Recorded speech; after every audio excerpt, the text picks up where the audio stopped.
Okay, Ray, let's start out with the fact that Trae just goes off and has one of the best games of his entire life here in Milwaukee. What's going through your head when you see your son is putting up 48 points, 11 assists, and doing everything last night? You know, humbly speaking, I've seen it all before. But that doesn't say I don't get excited when I'm watching it.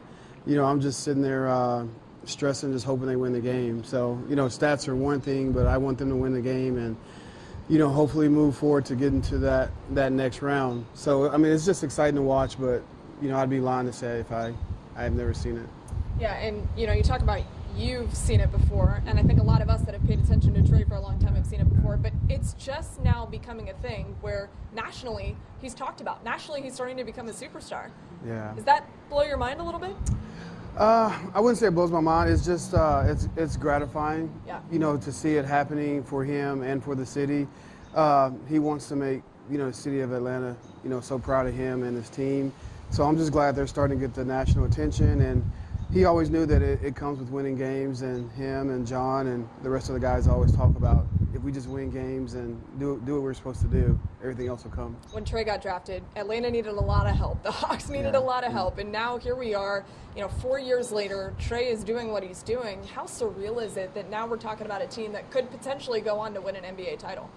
Well, that's the part that's kind of surreal for me, because this was, I'm sure with the front office, they didn't plan on this in year 3 of drafting Trae. But once again, as a dad, I'm not surprised. I'm very excited. But, you know, I like to take it game by game and not get too far ahead. I'm getting so many messages, so many texts, and people asking for tickets for finals. And I'm just... everyone relax. Yeah, I just want everyone to relax and just, you know, enjoy the moment. And that's what I tell Trae all the time. Just enjoy the moment. Take it game by game, and, you know, just remember you're still 22. Yeah, he's a very young 22 too, and on such a big stage now. I think it's funny because Trae, you know, when he's off the court, he's a little bit cool, calm, and collected. On the court, in New York, he's a villain. In Philly, he's getting booed and cursed at.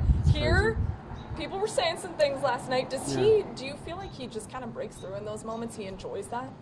Yeah, I get nervous whenever teams don't boo him or they don't, you know, talk crap to him, because he feeds off that. You know, he's dealt with it for so long, you know, through high school and college, that he just feeds off that. And I hope it continues at least through this playoff run. But you know, I think he's used to it, and it's something that he expects.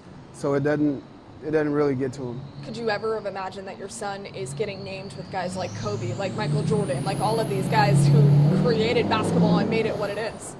Yeah, that's the crazy part. Like, you know, when you have a kid, you're always around your friends saying, I'm going to teach my son how to play basketball. He's going to be an NBA player. But when you go to bed at night, you're kind of thinking, is that really going to happen? Right. So when it does, it's just a surreal moment. And for me, I'm just so proud of him. And I try to remind him as much as I can that this is his dream, this is his life, and he should enjoy it and, you know, create his own storybook, which he's doing. You know, you're a dad, so you're a little bit biased, but why, in your opinion, is Trae Young a superstar?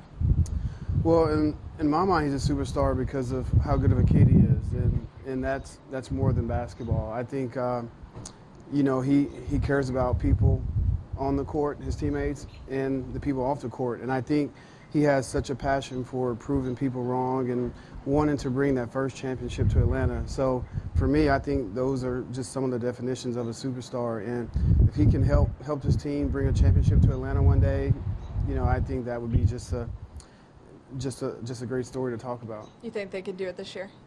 I hope they can. I mean, if there's any year to do it, it'll be this year. You know, there's no LeBron, there's no KD, and you know, you still got Giannis and one of Trae's heroes, Chris Paul, playing. But I think there's a good chance. You know, Trae is obviously individually an incredible player, but he's also a really good team player, and I think that a lot of people don't really talk about that very often. But you see that, obviously. Talk about that a little bit. Well, I mean, I've watched him since a kid. You know, pass the ball to the big guys, pass it to the shooters, and you know that's been one of his goals as a kid, to be an all-around point guard. And some of his heroes that he grew up watching, you know, they were those type of guards. And I think it gets overlooked, you know, how good he is. He was the first player ever to lead the country in points and assists in college. And not only was he the first player, he was the first freshman. So it's just, you know, that's something that we don't dwell on, but You know, I wish people realize that more, that he's just as good a passer as he is a scorer. Was there a little bit of you being upset at the fact that he wasn't an All-Star this year?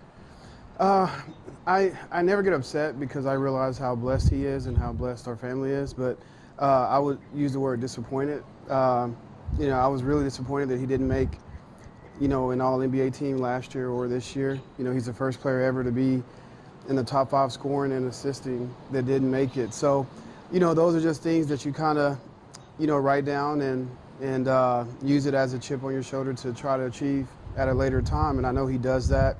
He takes a lot of notes and he listens to everyone, no matter if it's positive or negative. And, you know, I don't know if that's necessarily a good thing, but I know it helps him play the way he plays. When Trae is doing push-ups on the floor and shimmying on people, what is going through Dad's head? He's done it before. He's just been a showman. You love it? Yeah, he loves to put on a show, but he loves to do it, you know, in the context, you know, of the game and of the teamwork that they're trying to, you know, put out there on the floor. So I can't tell you enough that I've seen it all, and I kind of sit there and smile and laugh, and I'll be thinking to myself, I remember him doing that when he was 17. So it's fun to watch. I know you're really trying to enjoy the moment, but when things are happening so quickly, how do you? Oh man, sometimes I let my emotions get the best of me. You know, like when he gave me the jersey, or when he shushed the crowd in Madison Square Garden. You know, I try to stay, you know, calm, cool, and collective. But, you know, he's done some things that even, you know, they take me by surprise. So I'm just so proud of him as a dad, and, you know, more as a person that he's becoming, and a young man. All right, last question. He's going to continue to build his career. He's going to keep climbing and keep getting to new steps in his career. What's the next level for Trae, you think? I think the next level for him is just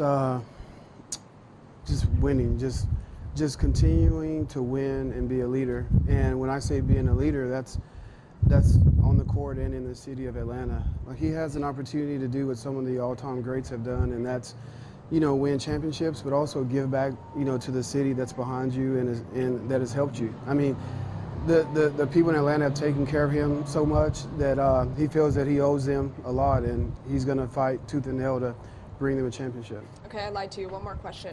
No bias. Okay.